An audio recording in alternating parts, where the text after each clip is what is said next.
So, do you use special materials more often, or do you have favorites, or you? Well, for years, I only used magazine papers. Everything I made was put together with magazine papers, mostly because magazines are beautiful. Like you can find design magazines with such beautiful fabrics, like fashion and home decor. There's beautiful fabrics, beautiful color palettes. Like you can look at a home decor magazine and you can like find your whole color palette in a room because someone fabulous designer has designed this gorgeous room. But then I just started branching out into like finding tracing paper. You can paint on it and you can draw on it, but then whatever, you can layer it and get all this other stuff on the other side of it. And it just ended up being fun. And like in that, I have some stamps. I also have used, there's probably some in that. There's some in Love Letters to the Holly. I was using letters from my grandfather to my grandmother. My cousin sent me this box of old letters from like the 1940s and 50s. But so it's just kind of, and then there's also paint. So some of the deli papers are tracing papers, and there's also a really thick tracing paper that gets too thick and wrinkles up. It's like the old-fashioned thin kind. Yeah. You can paint on it, you can draw on it, you can put pastel on it, and then whatever's underneath it, will come through. Plus, it'll wrinkle once you put it on, so then you can put something on top of that to get a bunch of texture just on what rises up. So there's a little bit of everything. Like if you were just to take that piece, there's magazine pieces, there's just paint straight on the canvas, there's pastel, there's watercolor, there's ink. I love like India inks. Do you use all those materials always, or do you have certain types you don't use all of the different? I just, whatever I discover that is cool and fun, it just goes in. Well, a lot of people in the opening were saying that it was fascinating that it is a collage, but when you close by, you see that it's like ripples in it and like texture, but it's so flat and it does not look like it's a collage. Oh, wow. Sometimes some are flatter than others. Like, that's not very flat. Sometimes I think of them as sculptural. They'll tell you, like the people who think they know things will tell you, your collages have to be flat, no wrinkles at all. But I think that's just BS. I have seen collage artists that I think are amazing, doing such incredible work, and there are wrinkles everywhere, whatever. So, quick question about, I know I like some hot topics with you.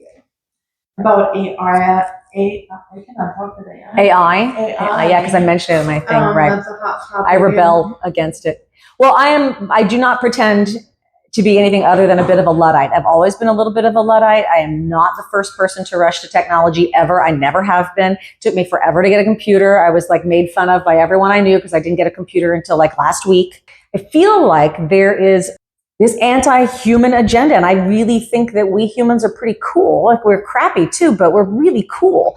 And I love things that are made by hand. I love letters that are sent to me in the mail that are written with a person's pen in their hand. I'm a little bit of a romantic like that. And so I think that whatever we can do to make stuff by hand, whether it's artwork or food or written letters or... So do you think it's going to go away? No. What? Making something by hand? Yeah. No, I don't think it'll go away because people are always going to want it. Right. Yeah. I mean, movies are visual too, but in the art world with painting and creating that, do you think it's going to be negative? I don't know. Because I don't think that the emotions are, because when we do something and we do it with our hands, there's so much emotion in it.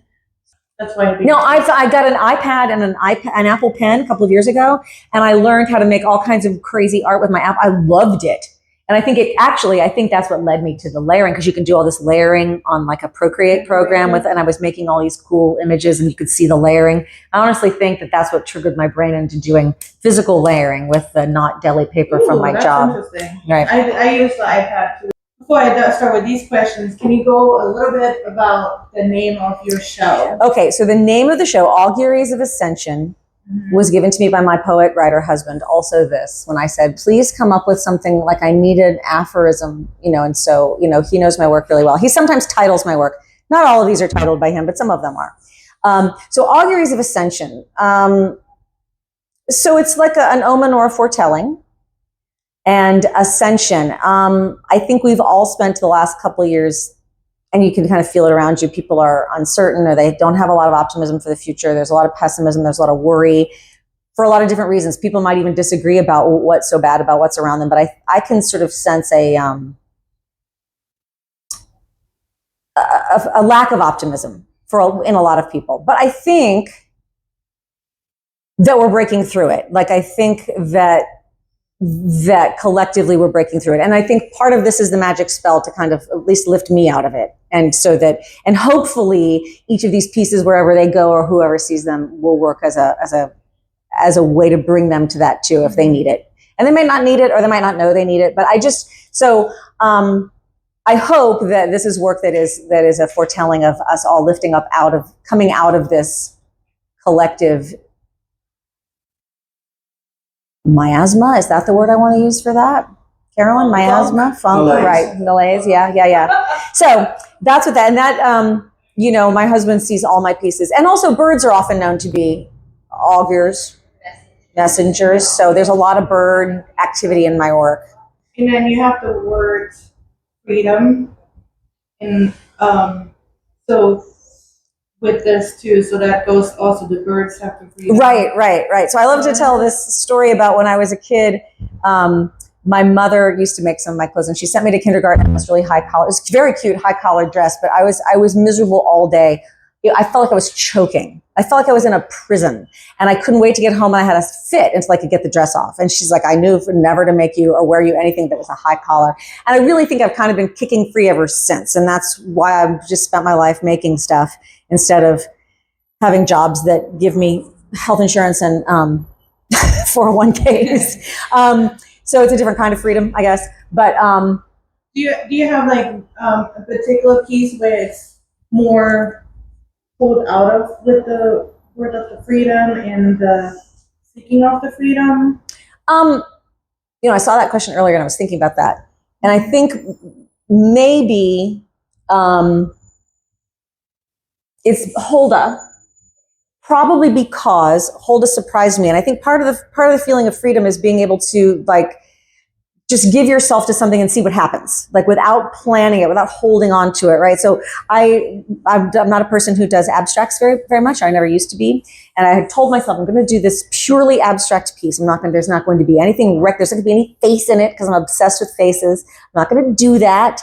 It's going to be an abstract. So I made this piece. It was all abstract, hung on my studio wall for several months. And every time I looked at it, I thought, there's a face right there. Just it's right there. And I didn't know what to do about it. And finally, it's like, hell, get it out, bring it out, bring it out there. So then the face came out, and then that little purple blob on top of her head sort of became a bird as soon as I put a face in it. To me, maybe it doesn't to you, but it kind of looks like a bird. Yeah. Just sitting on her head, which didn't look like a bird before. So to me, that's kind of the freedom of just going with something without putting a rule on yourself, without telling yourself what you're supposed to do. You think you're going to put boundaries on yourself, but you just go with it. Yeah. And then I'm getting off here because that's fine. So with the faces in it, can you go into detail how they come about and what they're meaning more? Well, mostly I think that comes from working as an actor for so long. Most actors live in the land of psychology, because you're always trying to break down the character you're playing. And it's all, I know a ton of actors who then become psychologists. It's just what we love, the human psyche. So I think if I were to break myself down, and I've doodled faces, like my school notebooks have faces on the margins, every single page. And I just think it's my interest in the human condition and human psychology and human expression and human emotion is very interesting to me. I'm a free model. If I use my own face, I don't have to engage anybody else. I don't have to ask for anybody else to sit for me or have a picture or be. It's just easier to use me. And so they're not really self-portraits. It's not like I'm making a bunch of pictures about me. It's just that I'm the face that's here, and I can use it. And so it's not even important that they look like me. So they sometimes tend to look like me, and they sometimes don't. It's just I want them to look real, and I want the proportions to be right so that they feel like real people that you're looking at. And they just always start as me, but that's not, maybe if you were to psychoanalyze me, maybe you'd find some reason that it's me, but it's really just that I'm the free available model at all times. And And then, whatever surrounds them, I almost never plan it out. Sometimes I plan it out, or at least I have in my head an idea that sparks it, but sometimes I don't. Like, I had no idea that was what's going to happen.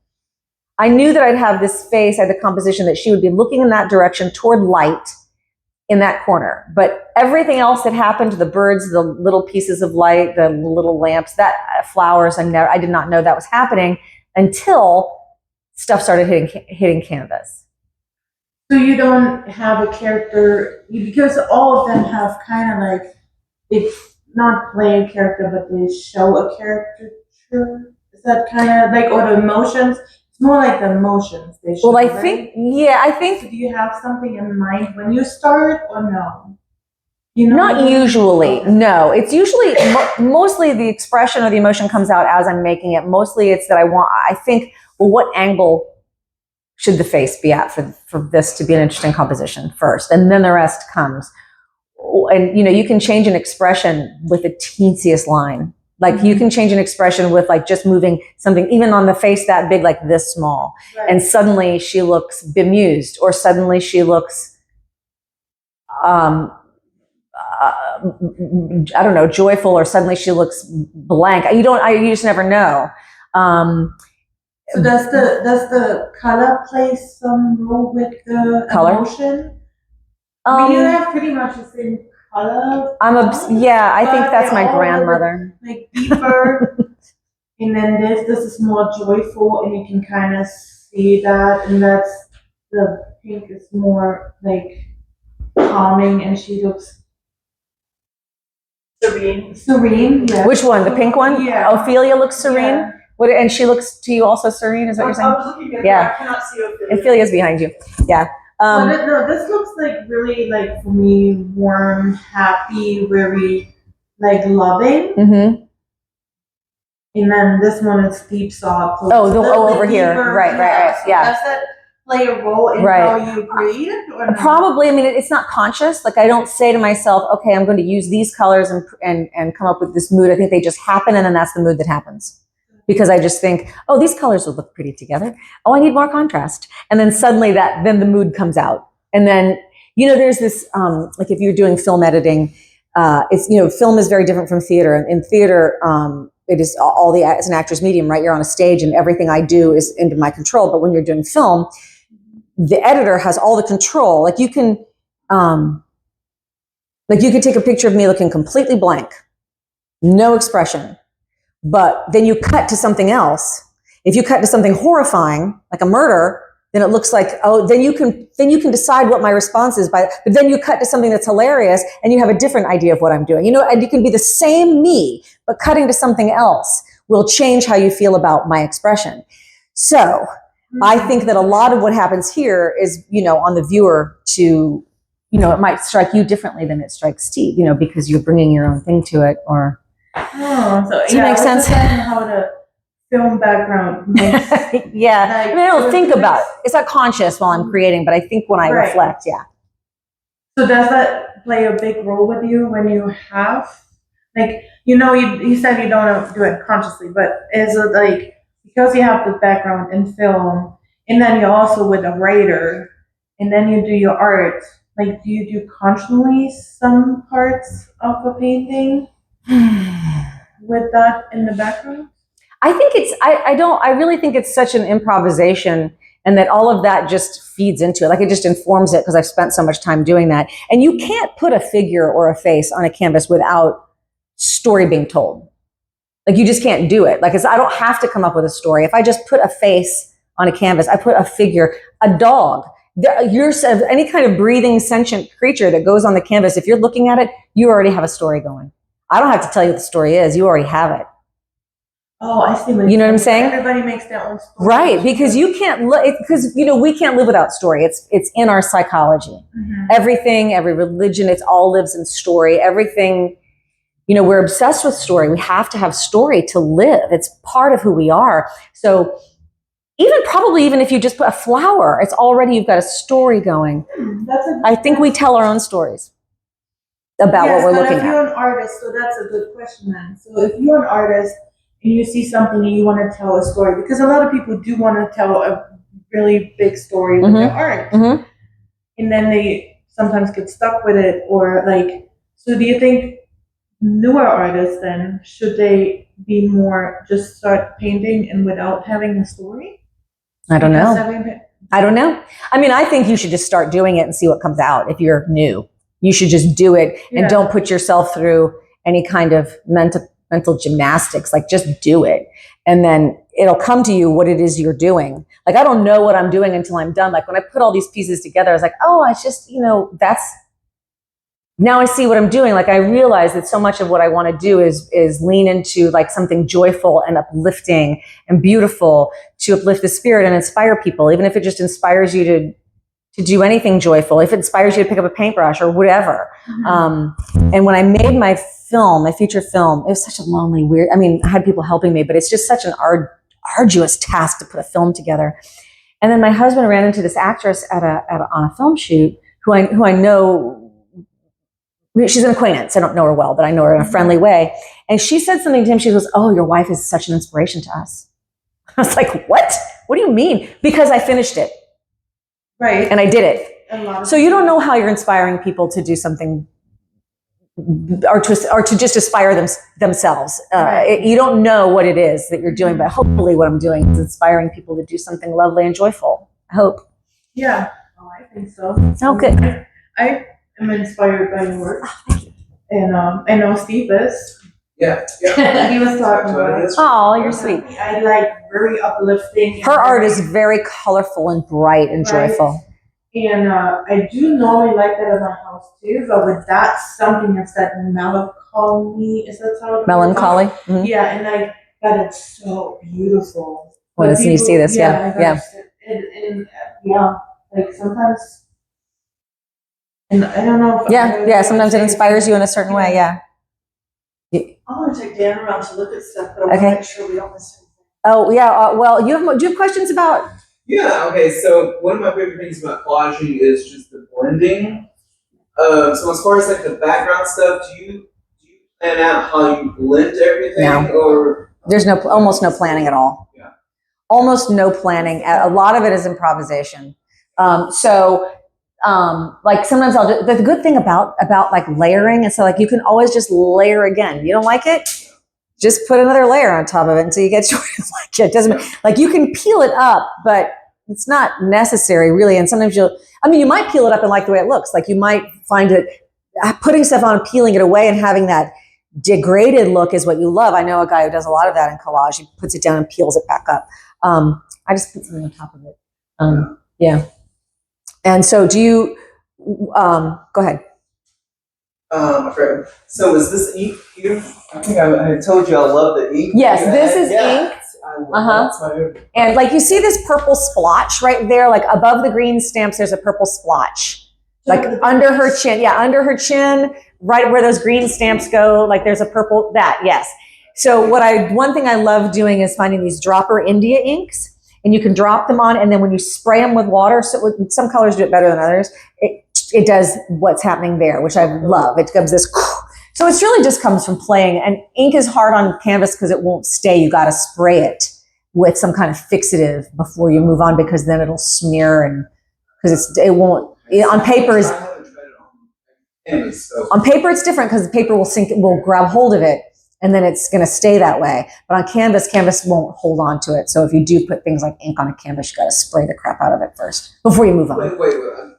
Like a fixative. Oh yeah, the canvas before you even. No, like once I put the ink on there, I let it dry. But if I were to go back over it with something wet because the canvas won't hold on to it, it'll smear. So before I do anything else, I'll spray it with a fixative several times, and then sometimes I'll put like the varnish on it and start to smear. I think, gosh, but whatever. Yeah, it won't hold it. And that's the same with the oil pastels too. When you do the pastels, right? Yeah, I probably shouldn't be putting like acrylic varnish over oil pastels, but I do it anyway. But you do need a lot of varnish. I mean, I know like probably in 200 years it'll crack, but I won't be here.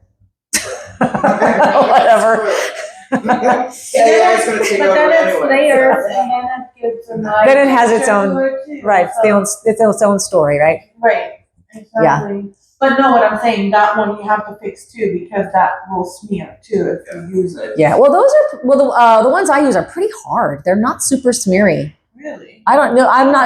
Pastels are kind of new to me. And so I just started using them. And I don't know a lot about pastels. It doesn't keep me from using them. I use them anyway, but I don't really. Yeah. Yeah. So I'm learning about the pastels. I've not used the other, like there's oil pastels and then there's soft pastels. Yeah. I feel it. Smear quite a bit. Soft pastels will smear more. I haven't done that yet. So. But I fix them and then you go over. Right. Right. What are you using for a fixative? It's like a gel. A gel medium? Yeah. Yeah, I just started using gel medium because it's a lot firmer than I usually use matte medium, but it's very, very liquid and it's much messier. And if you knock it over, which I tend to do, it's everywhere. Gel medium, it's like a paste. But you also, gel medium is more expensive. And I went through it faster. I probably should be diluting it as a fixative, I guess. Yeah. But, I'm a little bit impatient. Like when I work on paper and you're supposed to stretch paper before you put water, I never do it. I don't have the patience for stretching something for 24 hours. Just start painting on it and I'll throw some books on it to flatten it out later if I like it well enough to show it. I don't have that. I'm just too impatient. Same. Yeah. Oh, good. Okay. Yeah. So no oil painting. I used to paint in oil, but I taught myself to paint. I was painting in oil. And then I realized, this is for the birds. I got some acrylics. I was like, oh, look how easy this is. But I don't really paint like that anymore because it's mostly collage. The paint is sort of secondary for me. So I don't use oils. I mean, I'm told I should, but I don't want to wait that long for it to dry. It does take forever. Yeah, it does. It takes forever. Buttery. I know it's beautiful and buttery. Yeah, and if I were just painting again, maybe I would go back to it. Yeah, with collage, I can see that it's hard. Yeah. You have to wait a long time. Yeah, and I don't know how oils would affect like something like a magazine paper, because like when you put a magazine paper down and it's wet, like the backside will bleed through and you think you've ruined it. Once it dries, that goes away. It's just the top. But I don't know what oils would do to that. That's a good test. Maybe. Yeah, it might make it the magazine paper too gooey. I don't know. But then I just use an acrylic varnish over the top, and some of them you'll see are shiny, like that's really shiny, and this is matte just because I used a different varnish because no real reason. You know what would be probably cool too if you use resin. I know we talked about this. I've not done resin yet. See, that's my next thing. I guess I got to play with. You want it on wood though, or can you do resin on canvas, right? Yeah. Yeah, depending on the size. If you do a little one like this, you don't have to. What do you do to treat the back for what? You do another layer of resin. On the back of the canvas? Like right now, if I were to put resin, like say I'm done with it and I've put no varnish, I would put resin on the back of the canvas. And then how long till it dries? 24 hours. And then flip it over and then put it, just one coat each time. But it would be kind of cool if you layer it. But when you do then you get like dimensions. When you do a thin layer of resin, and then you put another one on it, and then you can kind of. Oh my gosh! Now my brain is going. So come to the studio. I should watch you do it. Yeah. That sounds like fun. I did it with paint, with layers. Now are you going to show me? See, it's fun to talk about. Yeah, fun to talk about the stuff because then you have new things, and we all have something new to play with now. Even you guys.